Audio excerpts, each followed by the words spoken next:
ವೀಕ್ಷಕರೆಲ್ಲರಿಗೂ ಶುಕ್ರನ ಅಸ್ತಂಗತ ಸಂಚಾರ ವಿಶೇಷ ಕಾರ್ಯಕ್ರಮಕ್ಕೆ ಸ್ವಾಗತ. ವೀಕ್ಷಕರೇ, ವೈದಿಕ ಜ್ಯೋತಿಷ್ಯದಲ್ಲಿ ಗುರುವಿನ ನಂತರ ಶುಕ್ರವನ್ನು ಎರಡನೇ ಅತ್ಯಂತ ಮಂಗಳಕರ ಗ್ರಹವೆಂದು ಪರಿಗಣಿಸಲಾಗಿದೆ.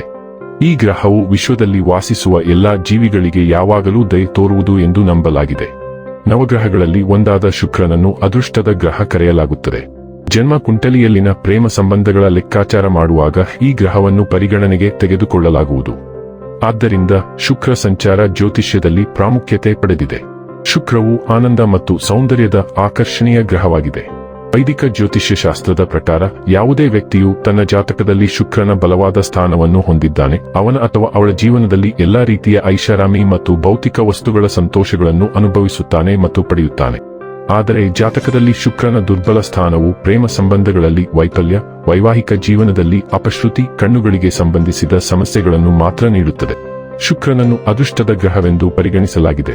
ಶುಕ್ರ ಅನುಕೂಲಕರ ಸ್ಥಾನದಲ್ಲಿದ್ದರೆ ಶುಕ್ರದೆಸೆ, ಅಂದರೆ ಮುಟ್ಟಿದ್ದೆಲ್ಲ ಚಿನ್ನ ಎಂಬಂತೆ ಎಲ್ಲಾ ಕಾರ್ಯಗಳಲ್ಲಿ ಯಶಸ್ಸು ಸಿಗಲಿದೆ. ಜ್ಯೋತಿಷ್ಯ ಶಾಸ್ತ್ರದ ಪ್ರಕಾರ ವರ್ಷ 2025 ಮಾರ್ಚ್ ತಿಂಗಳಿನ 19ನೇ ತಾರೀಕಿನ ದಿನ ಬೆಳಿಗ್ಗೆ 7:34 ಶುಕ್ರ ಗ್ರಹವು ಮೀನ ರಾಶಿಯಲ್ಲಿ ಅಸ್ತಂಗತ ನಡೆಯಲಿದೆ.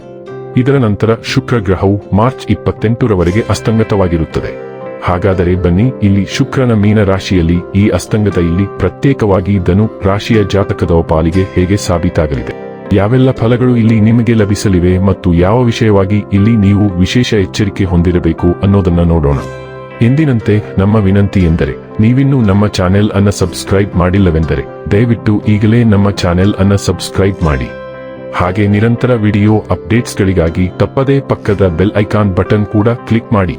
ವೀಕ್ಷಕರೇ, ಮೀನ ರಾಶಿಯಲ್ಲಿ ಶುಕ್ರನ ಸ್ಥಾನಮಾನದೊಂದಿಗೆ ಧನು ರಾಶಿಯವರಿಗೆ ಒಳ್ಳೆಯ ದಿನಗಳು ಪ್ರಾರಂಭವಾಗುತ್ತವೆ. ಇದು ಕುಟುಂಬ, ವೃತ್ತಿ, ವ್ಯವಹಾರ, ವೈಯಕ್ತಿಕ ಜೀವನ ಮತ್ತು ಆರೋಗ್ಯದ ಮೇಲೆ ಸಕಾರಾತ್ಮಕ ಪರಿಣಾಮ ಬೀರುತ್ತದೆ. ಹಣಕಾಸಿನ ವಿಷಯಗಳಲ್ಲಿನ ಬೆಳವಣಿಗೆಯಿಂದಾಗಿ ನಿಮ್ಮ ಮನಸ್ಸು ಸಂತೋಷವಾಗಿರುತ್ತದೆ. ಕುಟುಂಬದ ವಾತಾವರಣವು ಆಹ್ಲಾದಕರವಾಗಿರುತ್ತದೆ ಮತ್ತು ನಿಮ್ಮ ಸಂಗಾತಿಯಿಂದ ಅಪಾರ ಪ್ರೀತಿಯನ್ನು ಪಡೆಯುತ್ತೀರಿ. ತಾಯಿಯ ಆರೋಗ್ಯದ ಮೇಲಿನ ಖರ್ಚು ಹೆಚ್ಚಾಗಬಹುದು. ವ್ಯವಹಾರದಲ್ಲಿ ಸ್ಪರ್ಧೆ ಹೆಚ್ಚಾಗುತ್ತದೆ, ಆದರೆ ನಿಮ್ಮ ತಿಳುವಳಿಕೆಯ ಮೂಲಕ ನೀವು ಯಶಸ್ಸನ್ನು ಸಾಧಿಸುವಿರಿ. ಕೆಲಸದಲ್ಲಿ ಕೆಲಸದ ಹೊರೆ ಹೆಚ್ಚಾಗಬಹುದು ಮತ್ತು ಸವಾಲುಗಳು ಎದುರಾಗಬಹುದು. ಮನೆಯಲ್ಲಿ ಶಾಂತಿ ಮತ್ತು ಸಂತೋಷ ಕಡಿಮೆಯಾಗಬಹುದು. ನಿಮ್ಮ ಖರ್ಚುಗಳು ಹೆಚ್ಚಾಗಬಹುದು, ಆದರೆ ಧಾರ್ಮಿಕ ಚಟುವಟಿಕೆಗಳಿಗೆ ಖರ್ಚು ಮಾಡುವುದರಿಂದ ನಿಮಗೆ ಶಾಂತಿ ಸಿಗುತ್ತದೆ. ಧನು ರಾಶಿಯವರಿಗೆ ಶುಕ್ರನು 6ನೇ ಮತ್ತು 11ನೇ ಮನೆಯ ಅಧಿಪತಿಯಾಗಿದ್ದು, ಅದು 4ನೇ ಮನೆಯಲ್ಲಿ ಅಸ್ತಂಗತವಾಗುತ್ತಾನೆ. ಈ ಕಾರಣದಿಂದ ನೀವು ಕುಟುಂಬದಲ್ಲಿ ಸಮಸ್ಯೆಗಳನ್ನು ಎದುರಿಸಬಹುದು, ಸೌಕರ್ಯಗಳ ನಷ್ಟ ಮತ್ತು ಸಾಲಗಳನ್ನು ಹೆಚ್ಚಿಸಬಹುದು ಮತ್ತು ಸ್ಥಳ ಬದಲಾವಣೆಯಾಗಬಹುದು.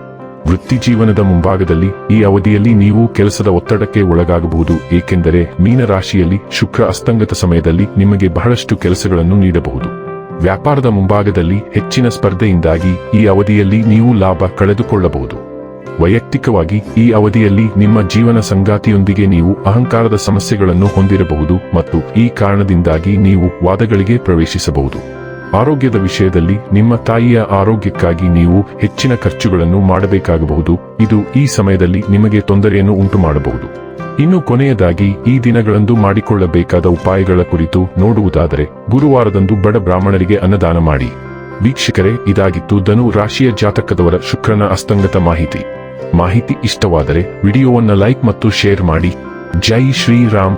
ಕಾಮೆಂಟ್ ಬಾಕ್ಸ್ನಲ್ಲಿ ಬರೆಯಿರಿ. ಹಾಗೆ ಚಾನೆಲ್ ಸಬ್ಸ್ಕ್ರೈಬ್ ಮಾಡುವುದರ ಜೊತೆಗೆ ನಿರಂತರ ವಿಡಿಯೋ ಅಪ್ಡೇಟ್ಸ್ಗಳಿಗಾಗಿ ಪಕ್ಕದ ಬೆಲ್ ಐಕಾನ್ ಕ್ಲಿಕ್ ಮಾಡಿ.